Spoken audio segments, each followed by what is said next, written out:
Vamos un poquito a los aspectos conceptuales. Ustedes saben que el problema económico es cómo repartir recursos escasos ante fines alternativos. Es decir, la escasez, el problema de la escasez. Si no hubiese escasez no habría problema económico. La cuestión es ¿a qué nos referimos cuando nos referimos a usos alternativos? Y lo podemos hacer en dos conceptos, y ahí ya, si quieren, le meten ideología a la cosa. En el primero, la eficiencia, es decir, cómo se asignan los recursos, esos recursos escasos, a distintas producciones, digamos. Y esa es la economía más ortodoxa, más tradicional, llamémosle. Y el segundo concepto tiene que ver con la distribución, es decir, cómo se asignan, cómo se reparten los recursos entre los individuos, que tiene que ver más con la distribución. Si quieren, relaciónenlo con la cuestión de la libertad y la cuestión de la igualdad, ¿no? A los dos conceptos, una asociación bastante forzada, pero tiene que ver. La cuestión es que vamos a ver que las dos cosas se necesitan porque una necesita de la otra, más allá de los énfasis que uno le quiera hacer a la cuestión. Si enfatiza la eficiencia o enfatiza la distribución, las dos cosas están mutuamente relacionadas. La eficiencia, en la cuestión de cómo se asignan los recursos a diferentes producciones, lo importante ahí son los precios. Los precios como señales a dónde tienen que ir los recursos. Y en una economía que no está ni controlada en absoluto, los precios son los que dirigen a dónde van los recursos e indirectamente dan una distribución. Lo cierto es que los precios son claves, son necesarios para como señales. Si no, uno tiene que romper las señales que dan los precios de distintas maneras. La distribución es la distribución entre los individuos y siempre, particularmente en sociedades democráticas, uno tiene que encontrar algún criterio de distribución que sea socialmente legitimado, aceptado. Es decir, esto tiene que ver generalmente con la equidad y con la igualdad de oportunidades.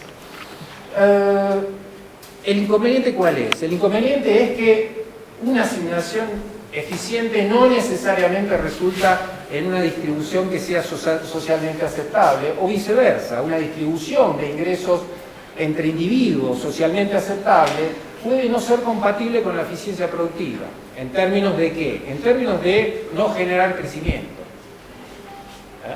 Es decir, si uno no logra la coordinación adecuada, no genera crecimiento, y entonces se empieza a distribuir cosas que cada vez son más escasas. Y entonces se consume en la distribución y se agota la posibilidad de la distribución y aparece el conflicto. Todo esto es lo que lleva a lo que yo puedo llamar tensión entre distribución de ingresos y eficiencia productiva. Es decir, la distribución hace a lo que ya sabemos y la eficiencia productiva hace a cómo repartir los recursos de manera tal de que en la economía se genere inversión y crecimiento.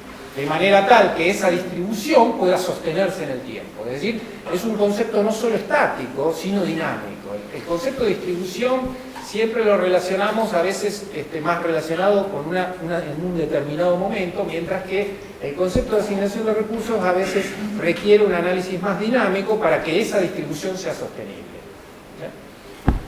No le quiero dar más vuelta porque si no me voy a terminar confundiendo yo. La cuestión es cómo se resuelven esas distribuciones, y esa resolución de esa tensión puede ser cooperativa o conflictiva. La solución satisfactoria requiere de cooperación. Eso es lo mejor entre los sectores o las clases sociales que pueden estar en pugna. Las sociedades democráticas, la cooperación se logra a través de consenso, la búsqueda de consenso, y ahí entra el concepto de política, que es búsqueda de consenso en una de sus conceptualizaciones. En las sociedades menos democráticas, más dictatoriales, esa tensión se alcanza, esa cooperación se alcanza vía coerción, es decir, es una cosa obligada. Por eso uno encuentra que, por ejemplo, en sociedades del sudeste asiático uno encuentra bastante coerción y sin embargo hay crecimiento.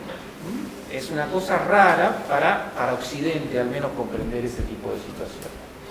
La cuestión es que cuando hay conflictividad, el juego es de suma cero. Es decir, lo que gana uno, lo pierde otro. En cambio, cuando hay cooperación, el juego puede ser de suma positiva. El conflicto impide el crecimiento y, de nuevo, por lo tanto, impide la continuidad de una distribución deseada o legitimada socialmente.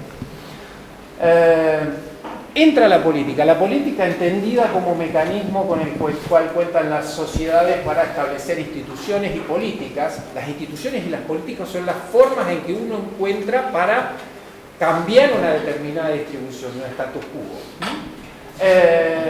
que permita esas instituciones y esas políticas resolver las tensiones que hay entre la distribución y la eficiencia. En las sociedades más democráticas, la política consiste en la búsqueda de consensos. Alcanzar el acuerdo de ese cooperativo lo que nos permite es que la economía sea eficiente, esto es, que haya inversión y que, por lo tanto, el crecimiento, que haya creatividad, que haya productividad, que haya cambio tecnológico, por lo tanto el crecimiento se retroalimente y eso pueda convalidar una distribución determinada del ingreso que sea legitimada. Cualquier gobierno, cuando asume, se enfrenta siempre en algún momento de su gobierno sectores en pugna y tiene que arbitrar, ¿no? Los gobiernos entonces cambian la distribución de ingresos a través de cambios institucionales o cambios en las políticas. Y las políticas, ¿en qué consiste? En modificar una determinada señal que dan los precios. Porque si no, los precios, si yo los dejo, los precios dan determinadas señales para que haya una distribución dada.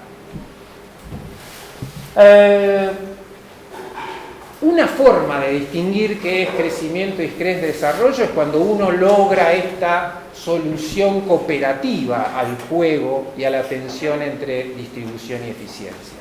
Ahí uno puede hablar más de que logra el desarrollo en términos de que el crecimiento puede sostenerse en el tiempo y la distribución esa convalidarse. Si no, uno puede tener crecimiento durante determinado periodo. Y voy a un ejemplo típico, es el de cuando uno tiene un maná del cielo que le cae. La mejora de los términos de intercambio en el caso de Argentina porque sube el precio de la soja, es un maná del cielo, al menos en parte, porque ese fenómeno también tiene que ver con una cuestión anterior, que es una cuestión tecnológica que ha generado un salto de productividad muy grande en el sector, y eso no lo tenemos que olvidar porque existe, pero es como un ejemplo de un maná del cielo que logra, al menos nos garantiza durante determinado tiempo, un crecimiento. La cuestión es cómo se aprovecha esa oportunidad en términos de lograr que ese crecimiento sea desarrollo, porque es sostenible en el tiempo, y ahí involucra el juego y la tensión que les decía entre eficiencia y distribución. Ahora voy a pasar a definir, a partir de esta conceptualización general que les di, voy a pasar a definir el modelo macroeconómico, el modelo económico que se gestó a partir de la implosión, del colapso de la convertibilidad. Es decir, estoy ubicando a principios de 2002. Hay una primera etapa que fue muy caótica, porque no se sabía dónde estaba. No es que los que les voy a presentar yo ahora sea exactamente el modelo económico como que uno lo tenía previsto y lo implementó, sino que ustedes saben que en política económica también se hace camino al andar y se va viendo la cuestión. La cuestión es que si uno lo tendría que caracterizar al modelo, lo vamos a caracterizar de esta manera, al menos ex post, como lo estamos haciendo ahora. Ustedes saben que tradicionalmente el problema de la economía argentina se puede definir en términos de lo que se llama stop and go, es decir, arranques y frenos que dependen de lo que se llama la restricción externa. La restricción externa tiene que ver con la generación de divisas, es decir, una economía cuando crece requiere, una economía como las características nuestra, requiere de importaciones. Y esas importaciones, a medida que va creciendo, requiere más importaciones, y esas importaciones a veces no son compensadas con suficientes exportaciones, entonces se genera un cuello de balanza de pago, un déficit comercial que aborta el proceso de crecimiento hasta que se produce un ajuste y empieza otro de nuevo. ¿Qué pasó? Esos ciclos de crecimiento fueron caracterizados de distinta manera. En los 60, por ejemplo, de la forma que les digo yo. En los 90, en los 60 y en los 70. En los 90 aparece el fenómeno de la globalización, que seguro estuvieron discutiendo en el seminario. Y con esa globalización se creyó, equivocadamente, les anticipo, que la restricción externa estaba superada. ¿Por qué? Porque la globalización permitía endeudarse, entonces de esa manera yo financio el déficit comercial o de cuenta corriente o de balanza de pagos que podía tener. La cuestión terminó muy mal, sabemos que hubo una crisis de sobreendeudamiento y fue la que generó el colapso de la economía. En el periodo post-convertibilidad apareció esto que les estaba mencionando recién, es decir, un fenomenal salto de productividad que hace que el campo multiplique su producción espectacularmente y una mejora histórica de los términos del intercambio que, aparte de esa mejora histórica, se produce gracias. Peor. Aparte de esa mejora histórica, ¿está mejor ahora o peor?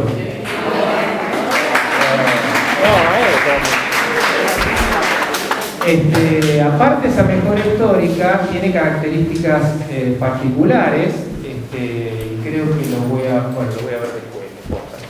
Pero les digo que esta mejora de términos de intercambio parece más, las mejoras anteriores de términos de intercambio eran mejoras temporarias, no duraban mucho, porque eran producto de situaciones temporarias. Por ejemplo, los términos de intercambio tienen un pico espectacular en el año 48, pero dura muy poquito y era producto de que los precios de los granos subían debido a la guerra.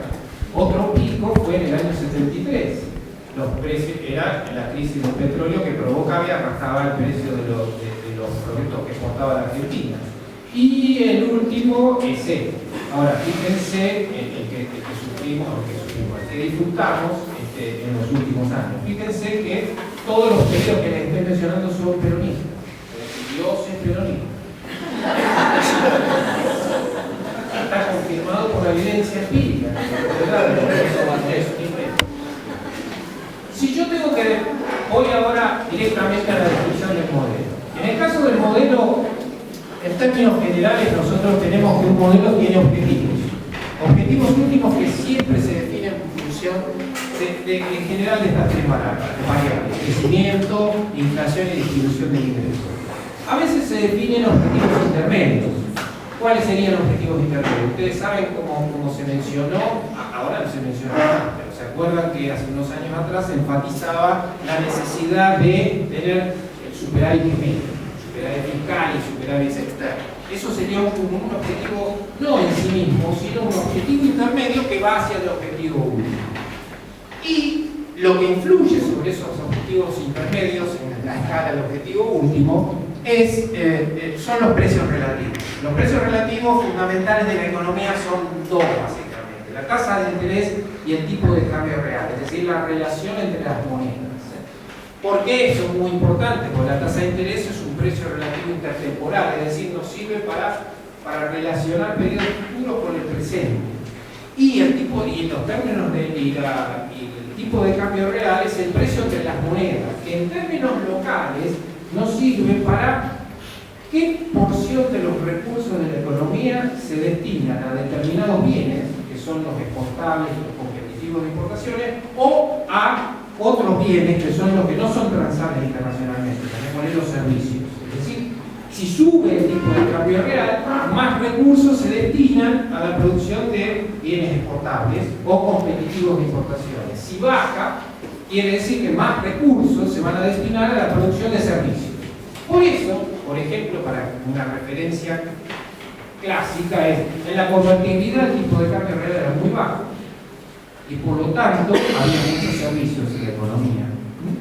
Y después de la convertibilidad sube el tipo de cambio con la devaluación inicial, se mantiene bastante alta, entonces muchos recursos se destinan más a bienes transables internacionalmente, es decir, exportables, o a competitivos de importación. decir, al agro, a la industria. La cuestión es que para influir sobre esos precios relativos fundamentales están las políticas, de las cuales hay políticas de corto plazo y de largo plazo. Nos interesan sobre todo las políticas tradicionales macroeconómicas, la política monetaria, la cambiaria, la fiscal, la de ingresos, etc. Por favor. Ahora les voy a hacer un esquema simple de la política monetaria cambiaria que se empezó a implementar una vez que se estabilizó la economía en el 2002. Esa política fue posible gracias a que se dieron una serie de condiciones. Precios altos o mejora de la cadena de intercambio, un dólar depreciado en el mundo, un crecimiento de la economía mundial, un bajo riesgo, lo que se llama riesgo país, es decir, los inversores financieros internacionales estaban dispuestos a poner su plata, a invertir en los países emergentes que se llaman, subdesarrollados, y el salto de productividad que les llamaba. Bajo estas condiciones, uno puede implementar lo que se llama, surge un saldo comercial favorable.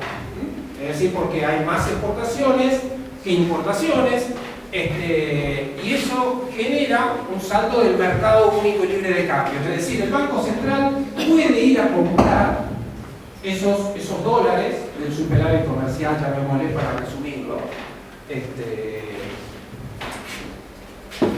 Eso genera un superávit cambiario y eso permite compras del Banco Central de los dólares. Cuando el Banco Central compra los dólares del superávit comercial a los privados, se está emitiendo a cambio, recibe los dólares y emite base monetaria, pesos. Ahí logra varios efectos cuando se emite pesos. La cuestión es, ¿puedo comprar dólares, todo lo que haya? No necesariamente. Uno podría decir, bueno, pero el Banco Central emite base, en su pasivo tiene más pesos, pero en su activo está respaldado, uno puede decir, porque tiene más dólares. Bueno, lo que hacen los bancos centrales es hacer lo que se llama un programa monetario. En ese programa monetario calculan cuántos dólares van a comprar y cuántos pesos van a emitir y calculan cuál es la demanda de pesos. Porque si la demanda de pesos es importante, pero la compra de dólares es mucho mayor, la oferta excede a la demanda, entonces eso puede generar inflación. Inflación de origen monetario se llama, pero puede generar inflación. Por eso los bancos centrales hacen el programa monetario para calcular. Si hay un excedente de oferta de pesos en la economía, lo tiene que absorber. ¿Cómo lo absorbe? Le entrega papelitos a los bancos, las NOVAs y las NOVAs, de esa manera absorbe el excedente que puede sobrar. Ese es el esquema básico que provoca, por un lado, que el tipo de cambio sea alto, porque al comprar los dólares al mercado de los exportadores suben los cambios, entonces el precio relativo es alto, más recursos se destinan a los sectores productores de bienes transables, es decir, exportables y competitivos de importación. Esa competitividad a su vez retroalimenta el saldo comercial por lo que les estoy diciendo. Por otro lado, cuando el Banco Central compra los dólares, tiene más reservas. Entonces, en una economía que tiene más reservas, eso da como una seguridad a una economía, sobre todo una economía emergente, que tiene la historia que tiene la economía argentina. Pero a la vez, aumenta la base monetaria, es decir, aumenta los pesos.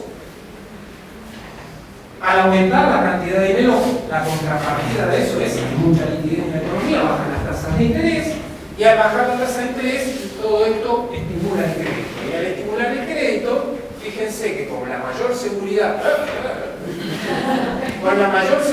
que tiene la reserva, la confiabilidad que tiene, la competitividad de la economía y mayor crédito, uno logra mayor crecimiento. Ese crecimiento genera más empleo y puede mejorar la distribución del ingreso por la mejora del empleo básico. Este es el esquema de política monetaria cambiaria básica. No es solo lo que se implementó, no es solo, ya les digo, que se notaba cuando se empezó a implementar esto, no deben tener ni idea por el sitio de arriba de todo esto,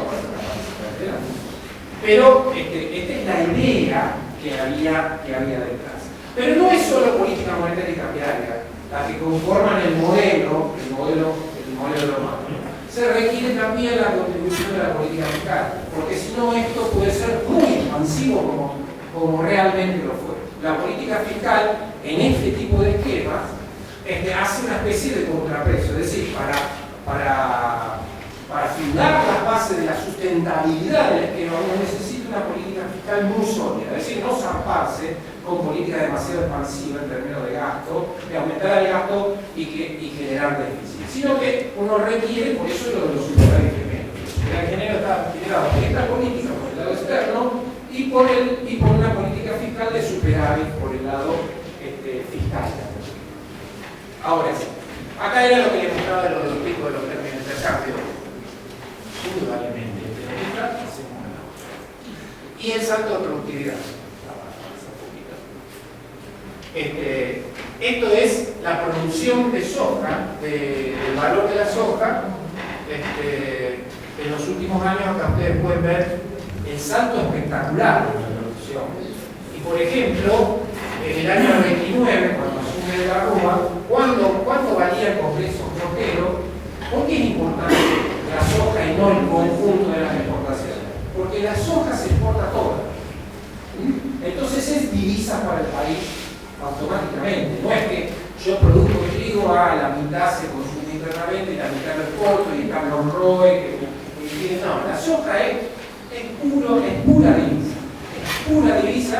Y eso significaba, cuando estaba la Rúa, 3.000 millones y el año pasado 26.000 millones. Para que tengan una idea. Es como el respaldo que tiene uno. Ahora, cuando uno dice, bueno, yo compré toda esta producción de soja y tengo 26.000 millones de dólares en el Banco Central, si la logro comprar toda, y no hay fuga de capitales. Porque si hay fuga de capitales, tengo que restar la fuga. Pero yo compro eso, ya es mío, como se suele presentar desde el gobierno. No, guarda. El Banco Central, primero lo tiene el Banco Central. Segundo, que hay un pasivo. Es un pasivo en pesos, que es la base monetaria, pero es un pasivo. No es gratis. Yo compré emitiendo dinero.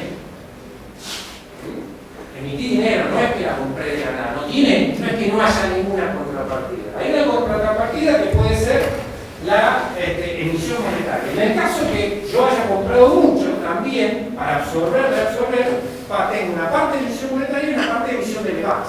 ¿Cuál es la diferencia? La emisión monetaria no paga interés. Las LEVAX, aparte, tengo que pagar un interés. Pero tengo pasivos monetarios del Banco Central. No es gratis. Por eso esto viene a colación de que la política de desendeuamiento. Es decir, cuando yo me desendeudo, compré los dólares del superávit comercial y con esos dólares pagué la deuda. Pero tengo un pasivo. Y estoy descapitalizando al Banco Central, que ya tiene menos respaldo de esos pasivos monetarios. Tengo menos respaldo de esos pasivos monetarios y eso no necesariamente es gratuito. Tengo que tener todos los países del mundo cuidan la descapitalización de sus bancos centrales porque es lo que les da la sustentabilidad de los procesos, es la seguridad. Y le da seguridad y le da la posibilidad de que las políticas macroeconómicas que hagan los países sean efectivas. Porque una cosa es hacer política macro, es decir, expandir el gasto, o cualquier tipo de política macroeconómica, con credibilidad o sin credibilidad. Y esto da credibilidad. Seguimos. Veamos entonces, en términos de la presentación rápida del modelo, qué es lo que pasó. Entre el 2002 y el 2006, acá tienen dos cosas. La liquidación de divisas que hubo de los exportadores y la variación de reservas. Fíjense que yo tendría que observar que la mayor parte de la liquidación de divisas se traduzca, si soy exitoso, en que las reservas se las queden centrales. Y fíjense cómo esto fue mejorando durante estos años, del 2002 al 2006.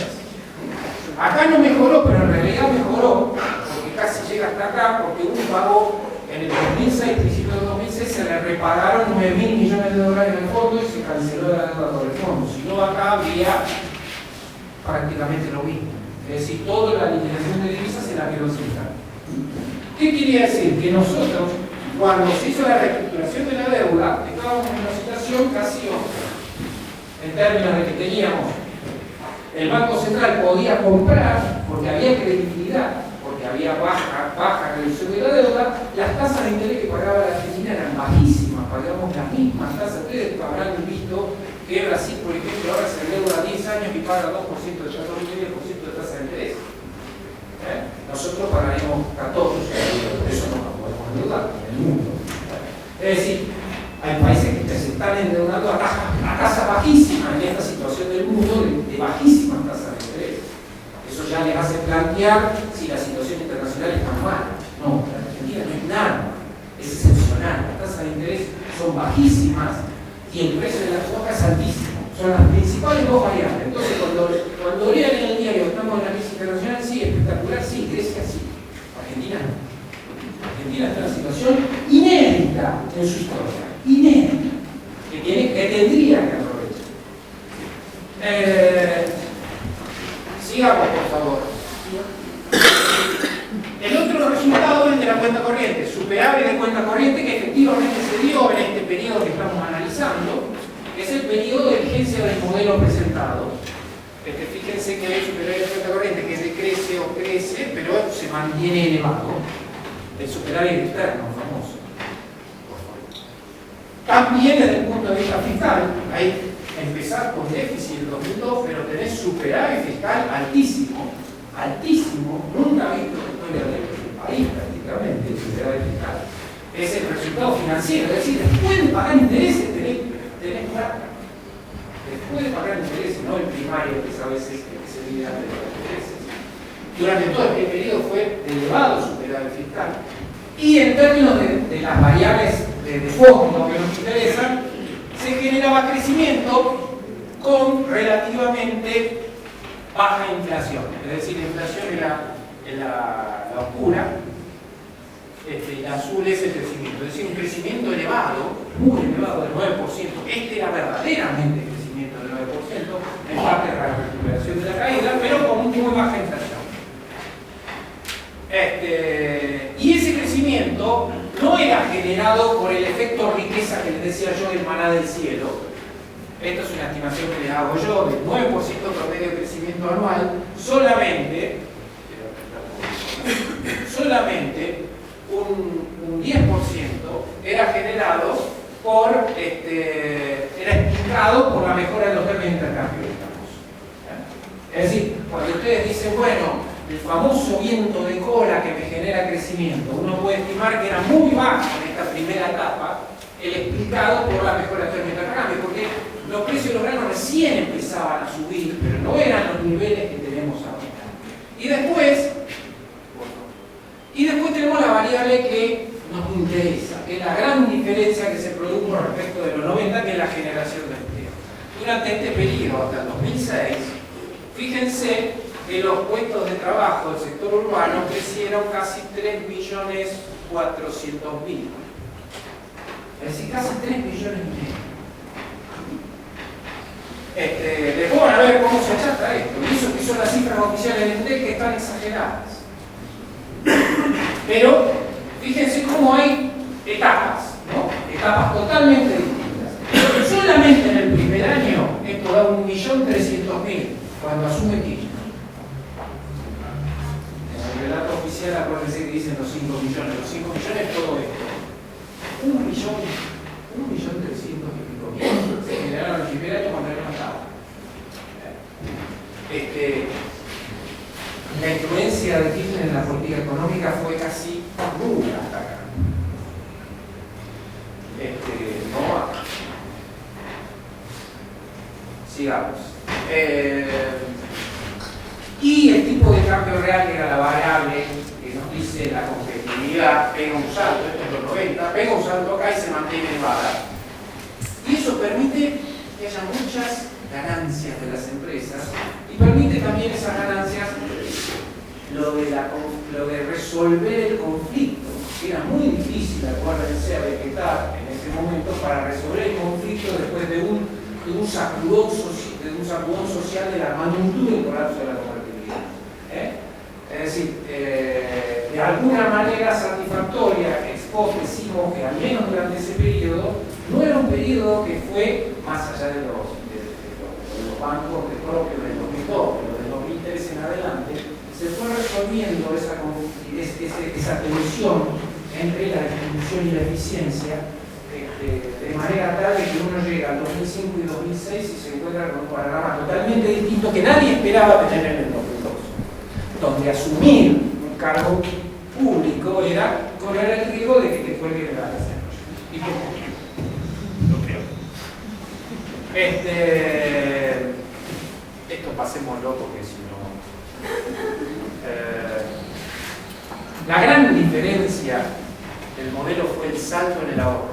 Esto es el ahorro nacional, la celestita. Fíjense el ahorro como era en los 90 y cómo pega el salto. Fíjense, el ahorro es creciente incluso y después va a bajar. Es cierto, el ahorro es menos consumo en otro lado, pero es lo que dio la fortaleza para poder sobrevivir bastante más. ¿Por qué? Porque si uno ahorra domésticamente, necesita menos ahorro externo, que es el déficit de cuenta corriente, que es que ingresen capitales para financiar. En otras palabras, es que el país se endeuda. Si yo genero ahorro, puedo financiar la inversión creciente, evitando que esa inversión creciente, azul, se financie con déficit de cuenta corriente. Es verdad, es un sacrificio, es una relación compleja de resolver, pero eso es un subproducto del esquema macroeconómico que les describí recién. En síntesis, lo que se logró es salir de una situación de colapso de manera bastante equilibrada, ir recuperando el crecimiento de manera sostenible y resolviendo esa tensión entre eficiencia y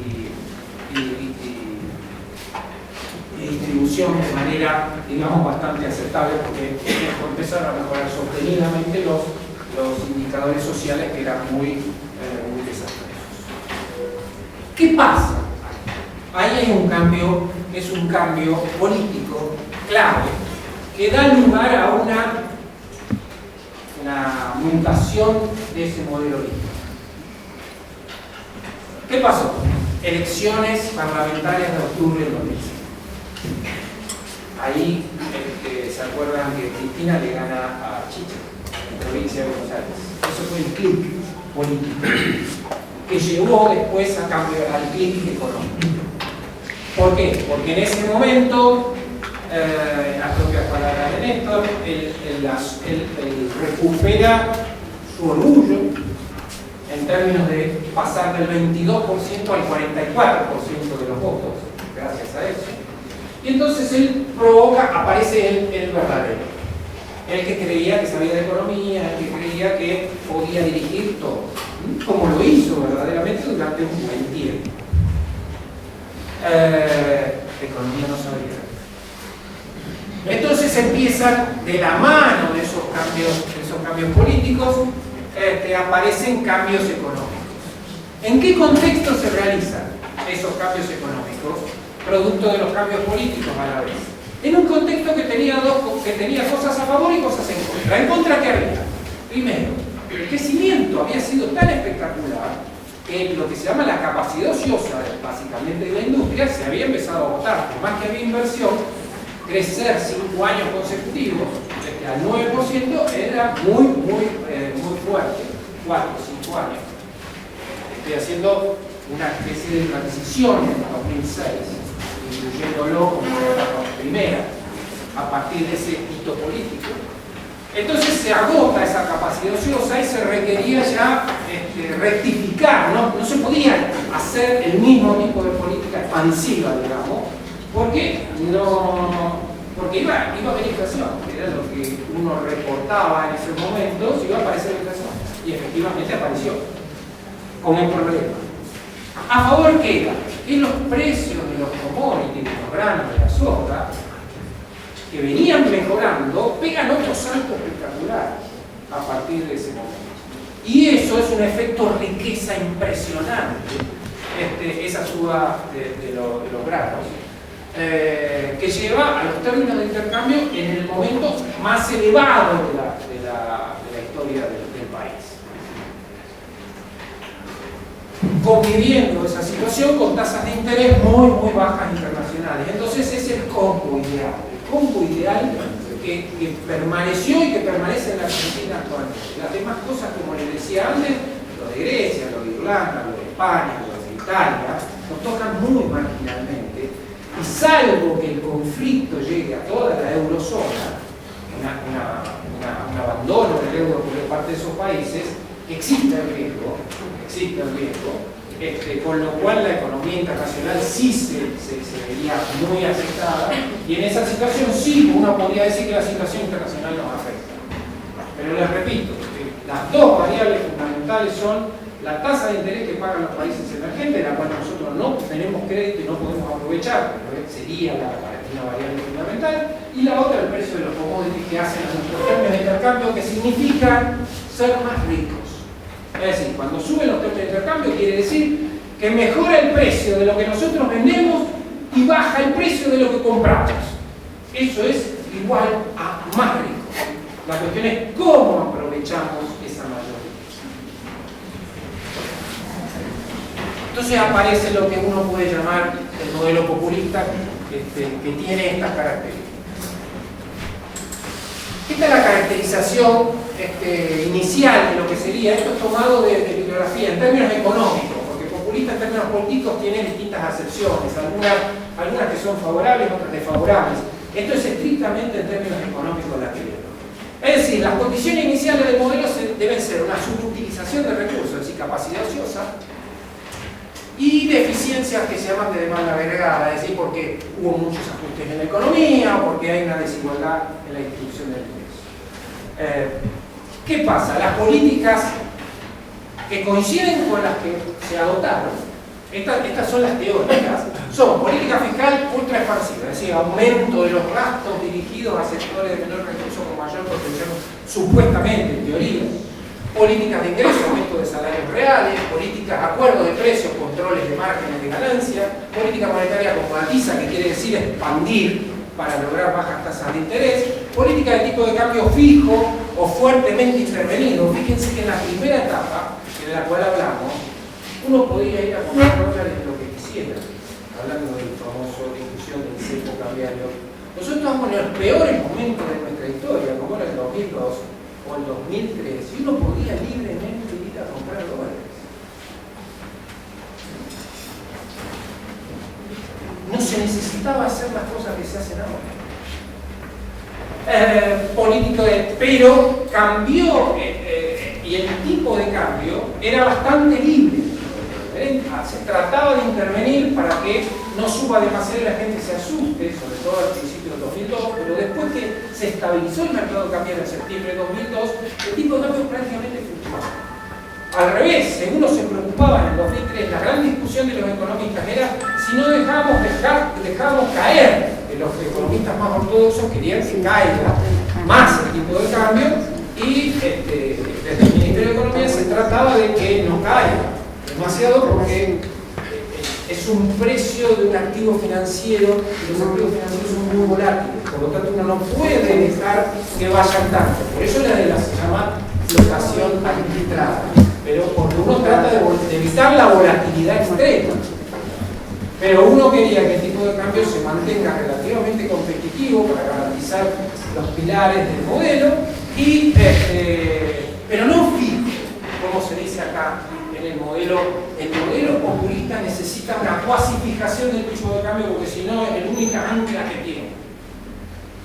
Controles a las cuentas financieras, que serían los controles que vemos ahora, tanto de ingreso como ingreso, restricciones a las exportaciones tradicionales, de tipo autorizaciones, retenciones, es decir, impuestos, pero no solo restricciones de precio, es decir, impuestos, sino restricciones de cantidad, de tipo las autorizaciones para exportar, con los robes que tantos problemas nos traen en términos de la confiabilidad y de la credibilidad, sobre todo para el campo, la gallina de los huevos de oro. Bueno, todo esto que es teórico, se hizo. Es el manual del populismo. ¿Qué pasó en la segunda etapa cuando empezó esto? Fíjense. Lo que les decía antes, la liquidación de divisas es importante, pero fíjense la magnitud de la liquidación de divisas de los exportadores. Ahora, fíjense también que salvo el 2007, aparece el conflicto que les decía antes. Prácticamente desaparece la acumulación de divisas por parte de los mercados.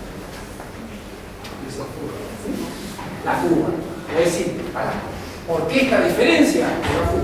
Por la fuga, por la falta de credibilidad. Por la falta de credibilidad en que no es pavada, por una cuestión económica que hay detrás, que es la aparición de la inflación.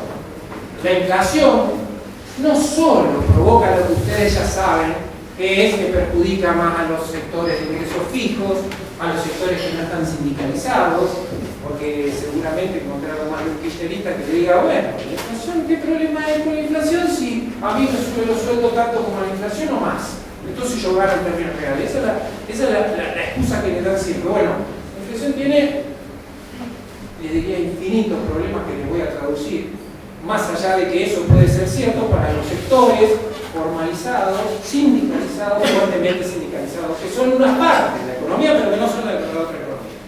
El 40% del sector privado no está sindicalizado, por lo tanto, no está cubierto por esa situación, entonces está en una situación totalmente desventajosa y es el sector más desprotegido de la sociedad. De nuestra sociedad, no de Francia, de nuestra sociedad, donde nosotros tenemos una situación de marginación y de ennegrecimiento del trabajador. Pero no solo ese es el tema. Ese tema es fundamental, por supuesto, porque eso genera más pobreza, que evita la disminución de la pobreza, evita la mejora de la distribución del ingreso, porque son los sectores que menos ganan. Pero hay otro problema, que es un problema muy importante que explica esto, que es el problema macroeconómico, que es que uno pasa a tener una inflación del 25% cuando todos los socios comerciales tienen una inflación de 2, 3, 4, 5% a lo sumo. Brasil tiene 5% de inflación. Chile tiene 4%. Europa, bueno, Europa está en desastre, pero tiene casi 0%. Pero tiene 2% de inflación. Entonces, ese mundo, China tiene 4% de inflación. Entonces, dentro de ese mundo, los costos de uno suben 25%, mientras que los costos promedios de todos los socios comerciales suben 3 a 4%. Entonces, si uno no devalúa, porque el modelo populista es un tipo de cambio fijo, ¿por qué fijo? Porque supuestamente afecta al consumo de alimentos. Si yo devalúo, suben los alimentos. Si yo devalúo acá, la soja no se consume. Acuérdense de ese detalle. No. Pero es verdad que devaluar siempre reduce el salario real. No es cuestión de que porque uno tenga inflación tiene que devaluar, sino que lo que uno tiene que hacer es tratar de tener menos inflación. No es fácil una vez, porque la inflación es como primero es un síntoma de una enfermedad que está detrás, pero uno no sabe exactamente cuál es la enfermedad o el conjunto de factores que la explica, por eso es difícil. Un monetarista que decía, no, es el exceso de expansión monetaria. Bueno, aunque fuese así, no se acaba. Eso es probablemente una de las causas, pero hay un montón de factores que tienen que ver con la política fiscal, con la política de ingreso, con la política de precios en general, la política energética, etcétera, etcétera, etcétera. La cuestión es que la inflación es también muy importante, porque cuando uno tiene inflación y los socios no tienen inflación y uno no puede devaluar, se atrasa el tipo de cambio, y atraso el tipo de cambio es pérdida de competitividad. Y pérdida de competitividad es que voy a exportar menos y que voy a importar más. Entonces voy a tener menor saldo comercial, y si tengo menor saldo comercial voy a tener menos superávit de cuenta corriente, por eso van a ver después que el superávit de cuenta corriente desaparece. Entonces la inflación está detrás de un montón de fenómenos que no están tenidos en cuenta cuando a uno le contesta, no, pero a mí me subieron el sueldo en la misma proporción o más. ¿Entienden? Es una cuestión que lógicamente, un experto tiene por qué ser experto, el kirchnerista que le hizo, pero debería considerarlo. Es decir, por algo de 200, de más de 200 países en el mundo, 190 y pico no tienen inflación. Por algo de los 100 países más desarrollados, de ingresos medios o altos, hay 2 países nomás que tienen inflación de más del 20%. Venezuela y nosotros. Ustedes pregúntense por los demás son todos estúpidos, porque no tienen inflación y se preocupan si la inflación sube. Entonces, la inflación no solo es una máquina de hacer pobres, sino que tiene que ver con la sustentabilidad del país, que hace con la cuestión de la eficiencia y la distribución y esa tensión que se genera. Porque uno va a generar tensiones, porque la inflación nunca es neutra. Seguro que al gobierno le conviene tener inflación, porque la inflación es un impuesto. Es un impuesto que tiene una base, que es la cantidad de dinero que emite el Banco Central. ¿Saben cuánto en el 2005-2006, cuando terminó el otro periodo, cuánto era la base monetaria? En promedio 60.000 millones de pesos. ¿Saben cuánto es ahora? 240.000 millones de pesos. Esa es la base del impuesto. En aquel momento... de chicones. Bueno, sí, en aquel momento la tasa de inflación era entre el 7, ya había subido un poco, era entre el 9 y el 10%. Ya era empezó. Ahora es 25. Es decir, hagan la cuenta. La cuenta les da que el impuesto inflacionario era menos del 1% en el año 2005 y en el año 2006, y ahora llega a 5% del producto. ¿Quién recauda ese impuesto? Ustedes dirán, bueno, el gobierno. Sí, en parte sí, el gobierno, pero el gobierno recauda más de 3 puntos, cerca de 3 puntos y medio. Y el otro punto y medio, la base monetaria se compone en circulante, eso lo recauda el gobierno. Hay partes que son reservas de los bancos. Entonces, los bancos recaudan impuestos inflacionarios. ¿Ustedes creen que los bancos están en la parte más desfavorecida de la distribución del ingreso? Ahora bien, ¿lo recaudan todos los bancos? No lo recaudan todos los bancos. Lo recaudarían todos los bancos, ¿saben si qué? Si los bancos podrían dar crédito a, salvo créditos, digamos, los más seguros, no la tarjeta de crédito que llega al 50%. Si los bancos podrían dar crédito a tasas que superen la inflación. Pero hay un montón de créditos hipotecarios para los buenos deudores que están por debajo, o estuvieron durante todo este periodo. Hay un montón de gente que aprovechaba la tasa fija, vieron cuando ustedes van y con la tarjeta de crédito 12, 24 meses, tasa fija, 0. Eso es un crédito que están recibiendo de parte del banco. ¿Qué quiere decir? Que los bancos, por la competencia misma que existe entre ellos, tienen que compartir parte de la recaudación de ese impuesto inflacionario. ¿Entre quién? ¿Entre los pobres? No, entre los mejores clientes, que son los más ricos. Entonces hay una distribución del ingreso regresiva de este impuesto inflacionario, de la cual el grueso se beneficia del gobierno. ¿Para qué? Para evitar que haya otros impuestos que son coparticipables que van a las provincias. Esto lo recaudo todo y hago lo que yo quiero con ese impuesto, que es el 3,5% del producto. El otro punto y medio del impuesto inflacionario de día se reparte entre los bancos pobres y entre los clientes ricos de esos bancos que pueden aprovechar las tasas a 24 meses a tasa cero. Así que fíjense la redistribución fenomenal del ingreso que produce la inflación.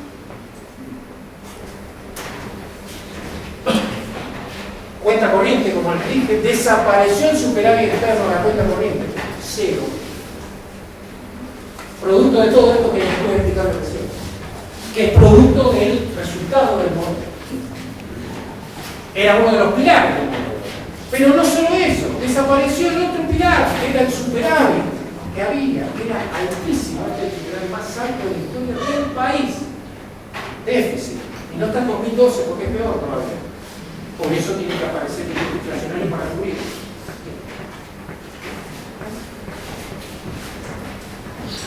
Y fíjense qué pasó con la inflación y el crecimiento. Acá estaba parejo, había tanta tasa de crecimiento como de inflación en el promedio. Fíjense que la inflación se va por las nubes y el crecimiento empieza a planear. Y este año tenemos caída del producto, bien medida. Bien medida como debería ser, ¿va? ¿Y eso qué? Fíjense, entre el 2006 y 2012 yo les había dicho que había los términos de intercambio, es decir, el precio de la soja podía explicar un 10% del crecimiento total que tuvieron en China. En la segunda etapa, 2007-2011, esto explica un 40% del crecimiento. Es decir, tuvimos el beneficio espectacular de los precios y no lo supimos aprovechar, ni en crecimiento ni en distribución de ingresos.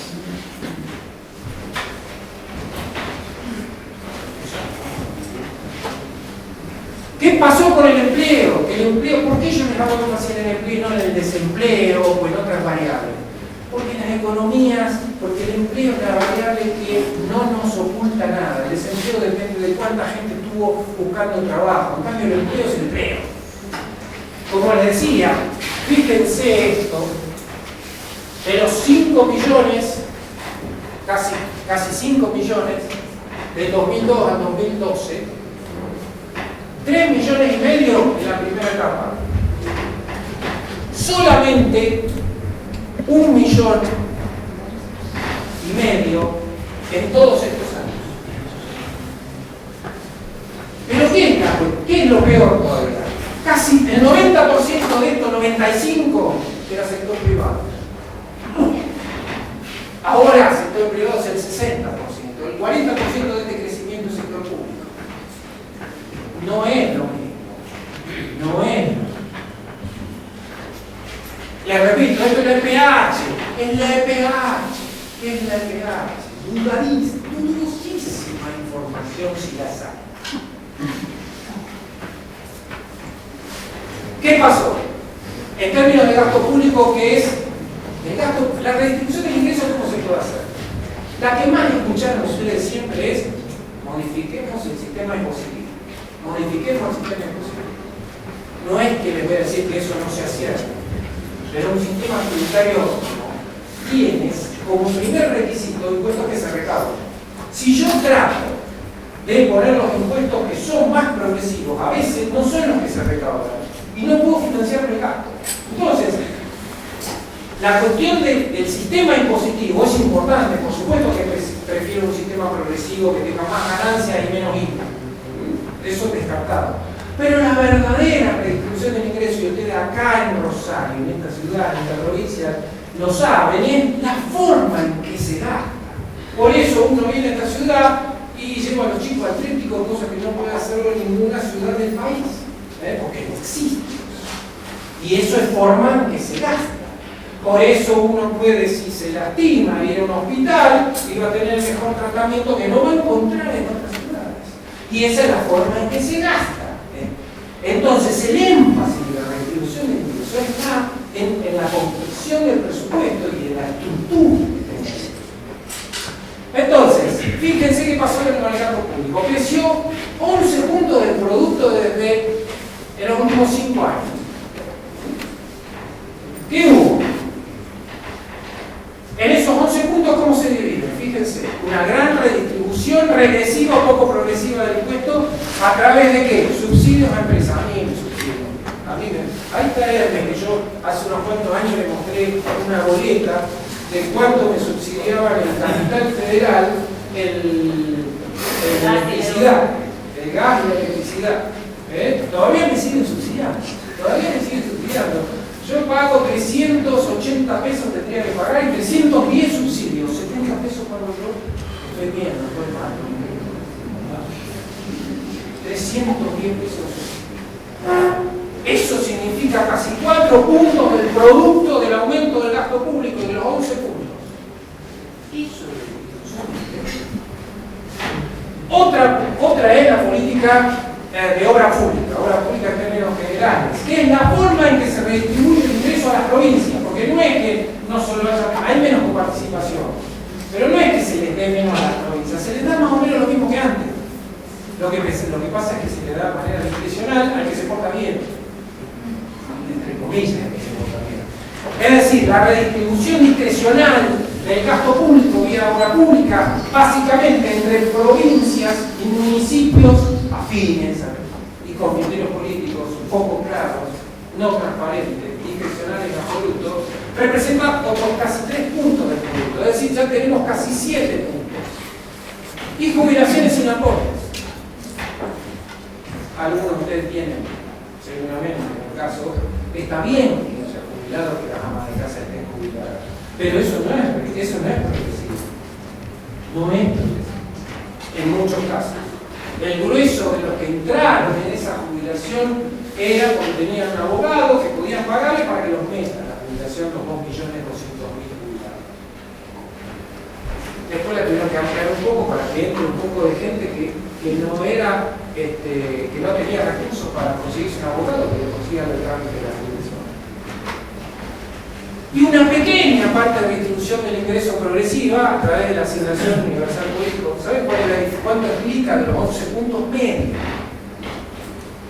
Seguramente ustedes están sorprendidísimos. Es decir, un 22ª parte del aumento del gasto público es la asignación universal político en términos excedentes, porque antes no había una asignación universal político, pero había otro plan. En términos adicionales, en medio punto producto, nada más. O el aumento del presupuesto de educación, que es más de un punto de producto, más allá de la discusión de la calidad de la educación. Porque hay muchas más horas extras, ya saben todo el problema de educación educativa. Esto es en términos de los resultados en términos de redistribución. Esto pasémoslo, fíjense un poquito, fíjense esta medida de competitividad como se destruye, que es detrás de la inflación, que es la competitividad del país. Pasamos esta tabla. Y fíjense cómo el ahorro empieza a caer. No, y la inversión también. Desaparece el superávit fiscal y desaparece y cae muchísimo. Y lo que teníamos antes, que decíamos las diferencias que había con la convertibilidad, ya se equiparan. Nos parecemos en eso, en términos del atraso cambiario, en términos de la posición del ahorro, de la inversión, ya nos parecemos muchísimo a la convertibilidad, guste o no guste. ¿Qué tenemos ahora? Un nuevo modelo de distribución e inclusión. Perdimos superávit fiscal, apareció déficit, se cubre con financiamiento. El financiamiento inflacionario es el verdadero motivo de la Carta Orgánica del Banco Central, lo demás, pura cháchara, porque todo lo otro lo podíamos hacer antes, es decir, tener como objetivo empleo, distribución del ingreso, que no figure en la Carta Orgánica, lo puedo tener igual, el objetivo, es más, lo tenía, no cambió nada, empeoró, cambió, lo único que le permite es darle la autorización a esa Carta Orgánica a que financien con impuestos inflacionarios todos los gastos que les estoy. Pérdida de superávit externo que vimos, supuestamente en el relato, en el cuento, y yo más que relato, se supera con controles cambiarios, con restricciones a exportaciones, al turismo, a utilidades. La especificación, se proclama la especificación de la economía, a pesar del 25%. Se propia IPF, se van a apropiar algunas cosas, se anuncian planes de inversión ambiciosos en materia energética, pero no se detallan las fuentes de financiamiento, más que reinversión de utilidades. ¿Qué utilidades? Las utilidades dependen de los precios. Si me siguen subsidiando a mí, no van a utilidad, o van a ser muy escasas. Y se insiste en aplicar todo el tiempo políticas expansivas. Es decir, el otro componente del modelo original era la política fiscal, que era verdaderamente la idea de política anticíclica. Cuando uno dice política anticíclica, tiene dos fases. No es todo el momento política anticíclica, no quiere decir que estoy expandiendo el gasto de manera permanente. No, es como en una familia que en los momentos buenos ahorra para gastar en los momentos malos. Eso es la base de la política que se llama anticíclica, no el zafarrancho que estamos haciendo en este momento. Y veamos, Todo esto termina en todos los controles que están teniendo y que van a crecer, que no van a desaparecer, al menos durante un tiempo importante en la economía argentina. Veamos para el final qué resultó cuando la economía argentina tuvo este tipo de controles. El análisis estadístico que hice fue desde 1933, que empezaron los primeros controles posteriores a la crisis del 30, hasta 2012. Ahí hubo 39 años con tipo de cambio donde, cuando hay un tipo de cambio paralelo, el blue que llaman ahora todas estas cosas raras, es porque hay un montón de controles que al estar controlados, por un lado, tiene que zafar. Aparecen los mercados paralelos. Y 41 con mercado libre único. Fijémonos qué pasó. ¿Qué pasó con el producto? Cuando hubo mercados paralelos, es decir, creció 2% promedio más. Cuando hubo mercado único, creció 3,6%. Esto por año. Háganlo a la 41 y a la 39. La diferencia son dos países completamente distintos. Dos países completamente distintos. Pónganse en Excel, hagan los 41, fíjense a qué nivel llegan, y los 39 a qué nivel llegan, al 2 y al 3,6. ¿Qué pasó con la inversión? ¿Hubo más inversión o menos inversión? Cuando hubo mercado paralelo, la inversión fue nada más que 2,7% del producto, es decir, muy cerca del crecimiento, es decir, una economía que no invertir. La inversión desaparece cuando hay mercado paralelo porque es el espejo de la falta de confianza. Contra 7,2.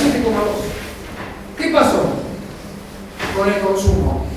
Uno cabría esperar de que en estas situaciones son gobiernos más populistas en los cuales las economías se basan más en el crecimiento del consumo.